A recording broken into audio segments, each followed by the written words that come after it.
Hi everyone! In today's video I want to do a shout out to all the awesome Black creators I follow myself on YouTube. Some of these YouTubers cover the topics of sustainability, zero waste, minimalism and everything related. And there will be also other creators that do other topics. They do YouTube commentary, some awesome drama channels, some empowering channels, as well as some lifestyle bloggers and other creators. So just awesome people to follow, people I like to watch myself, and I hope you also find some cool people to follow as well. All the people I'm gonna mention today, all the links to their channels you can find in the description below. And if you feel like recommending me some other creators you personally love, especially creators in sustainability area, feel free to leave me those names and links in the comments below. As well, if you are Black, Indigenous, people of color creator who wants to promote their own channel, please use the comments as well. Just leave the information, what your channel is about, and leave the link to your channel as well. I guess I will start with the YouTubers in the sustainability area because this is what my channel is about, and then in the second part of this video I will talk about other creators.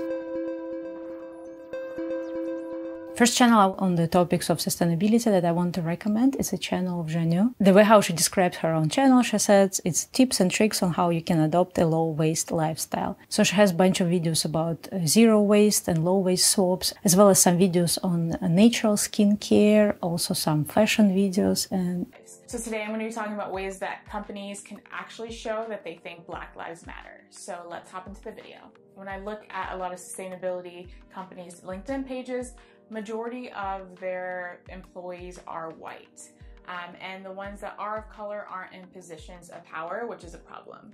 It's actually interesting how I discovered her channel. I was looking for videos talking about lack of diversity in sustainability area. I truly believe that it's important for us, especially white YouTubers, to understand the lack of diversity on YouTube and also in certain communities. Even the way how we approach sustainable brands. For example, when we as eco-bloggers look for some sustainable fashion brands, we judge these brands in terms of how good are they towards nature, how good they are in terms of ethical labor and other things. But other things that it's also important to ask ourselves, if it's a sustainable company, does it have a diverse management? When they show off their collections on models, how diverse are those models? Are they inclusive in terms of different ethnicities, different body shapes, different sexual orientations, as well as different gender identities? For example, for people like me, who is a white cis woman, it's easy to go online, look for sustainable brands and find things for myself, find models looking like me, finding skincare brands that matching my complexity, and not understanding how other people might struggle finding the same things that I can easily find. Is because that really determines how products are made. So for example, there are many beauty brands, specifically sustainable beauty brands, that do not cater to all skin tones. You can't just have 3 shades to cover all types of brown skin. Like, it doesn't work that way. There's a lot of sustainability companies. I'll go on their websites, look at their lipstick, and I can tell that this color won't work on a person of color. Like, it just wouldn't look good.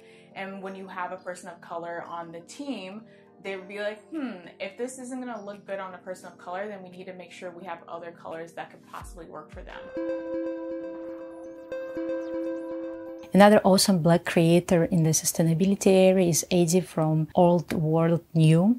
She also has a popular Instagram account that is called Old World New, as well as YouTube channel. On her YouTube channel, she does DIY videos with some sustainable tips, also some videos about thrifting, and some tips on slow living.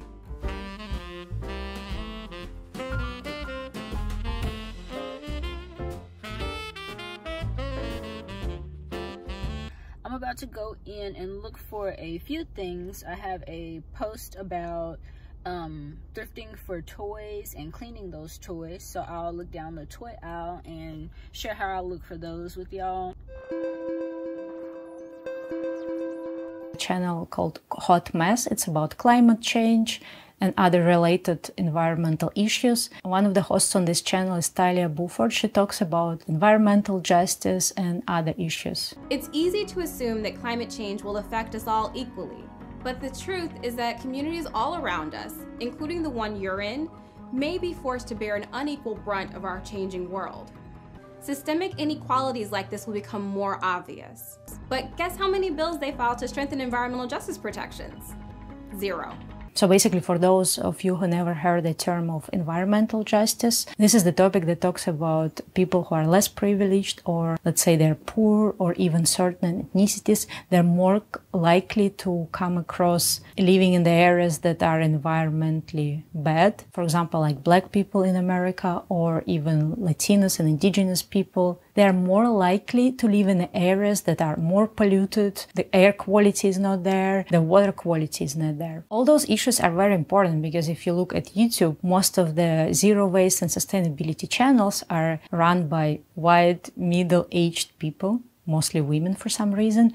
So, of course, as much as all of us, we are trying to talk to our peers about the importance of sustainability, it's often easy for us to neglect all the other people that have different socio-economic status, or people facing certain barriers to even become sustainable. Anyway, I believe if you're truly interested in the area of sustainability, you have to educate yourself as well about the environmental justice, and Hot Mess is one of the channels that can help you do that. Another YouTube channel I really want you to check out is a channel called Soulfire Farm. They don't have very many videos there, but watch the ones that are there already and subscribe. We are a Black and Indigenous-led community farm dedicated to ending food apartheid and building food and land sovereignty. And finally, we train and equip the next generation of Black farmers by offering training, land, money, and support. There is a statistic that around 10% of American population actually lives in a food desert. For those of you who don't know what it is, food desert is an area, it can be a city, a town, or a certain district. And in this particular area, there is not enough or even no supermarkets where people get access to fresh produce. I'm not even talking about high quality foods or anything. So every time when sustainable bloggers here on YouTube say something like, oh, go to the bulk store, oh, avoid plastic packaging, oh, you should be shopping at the farmer markets, it actually sounds like a bad joke to those people who live in the food desert because they don't have access to fresh produce. They don't have access to bulk stores. They don't even have access to supermarkets. I will link below the documentary about food deserts where they explain how some people have to travel for more than 45 minutes, sometimes an hour by public bus to get to the nearest supermarket. So projects like Soulfire Farm are actually trying to combat this problem, and they creating community-based farms so people can actually get access to produce. Soulfire Farm started as an idea. Our neighborhood was termed a food desert by the USDA, meaning that even if you try really hard, it's almost impossible to get good food, to get fresh fruits and vegetables because of distance and transportation barriers, because of income barriers. We actually prefer the term food apartheid because apartheid is a human-created system of segregation based on race. Another YouTube channel I want to recommend is called Thrifts and Tangles. It is run by Tyler, and she calls herself an ethical lifestyle vlogger and model based in California, Los Angeles, bringing a mix of thrifted fashion, natural hair inspiration, and sustainability tips. Hi guys, this is Tyler from Thrifts and Tangles. I'm here at Goodwill with True Low Style. We've been thrifting all day. We just left Salvation Army, but I'm here because I want to do a $20 outfit challenge. So I'm going to try to find a look for under $20. Yeah.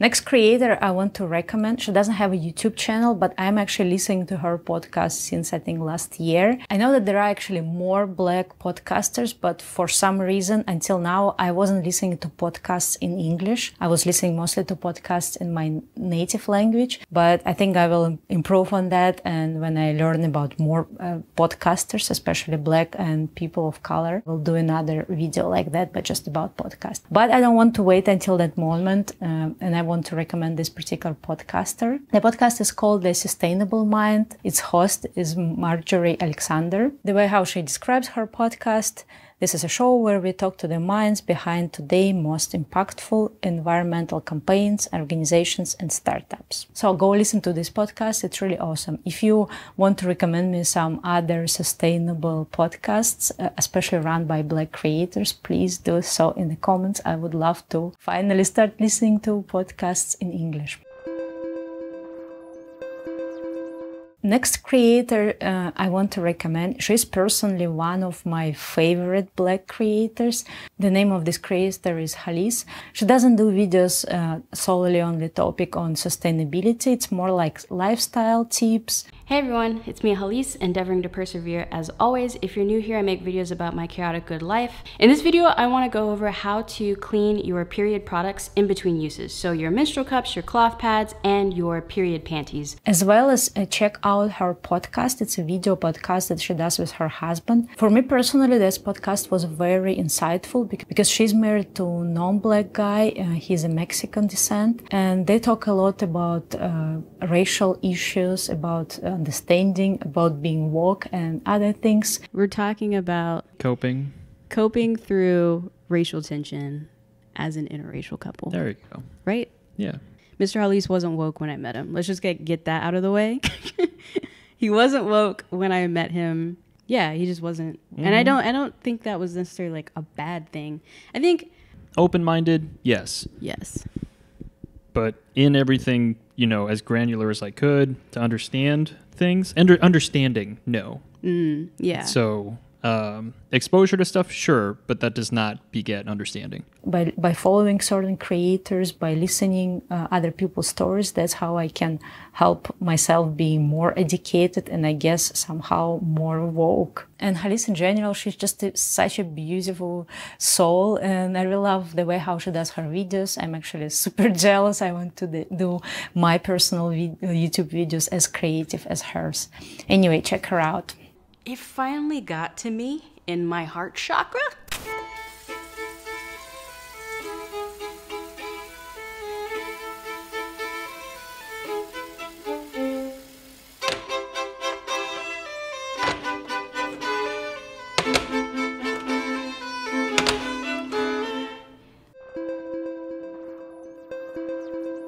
Another blogger, she does lots of videos about houseplants, so let's call it a little bit like a green blog. And also Keisha describes her channel like urban jungle, plant-based diet, green beauty, and whatever else I can think of. So go check Keisha's channel out. All right, so that was like 3 questions. Let's get into one of the new plant additions. This one is the Calathea Beauty Star, Real Kitchen Diva White. She asks, which of your plants are not in clay pots and why? I really feel like, and when I saw this question, I was like, I myself love houseplants a lot, and I love watching her channel, how she talks about plants. Another channel I want to recommend, it's Steamy Kona. I would say it's also more like lifestyle channel, but I found it when I was researching certain brands. For example, she does videos reviewing some sustainable fashion brands. So I basically found out her when I was looking for information about Nisolo boots and things like that. Hey everybody, welcome back to the channel. In today's video, I am sharing 10 sustainable alternatives that will keep you from running to the grocery store to replace them. This safety razor keeps me from going out and having to buy those disposable ones, but I have switched to black soap. This African black soap is the legit black soap, so I use it. It's not a sustainable thing. So here is my alternative, this reusable cotton round. It's just like a white cotton round. So this was, I guess, the first part of Black creators that somehow related to sustainability, minimalism, or zero waste area. As I said, if you have other people to recommend to me, please do it in the comments. One more announcement. I decided to split this video in 2 parts. So here I'm going to finish my first part, and the second part where I'm also going to talk about other Black creators will come in a week. Please check it out as well. If this video is already published, the link will be below. If it's not yet published, just check my channel in a week. Bye bye!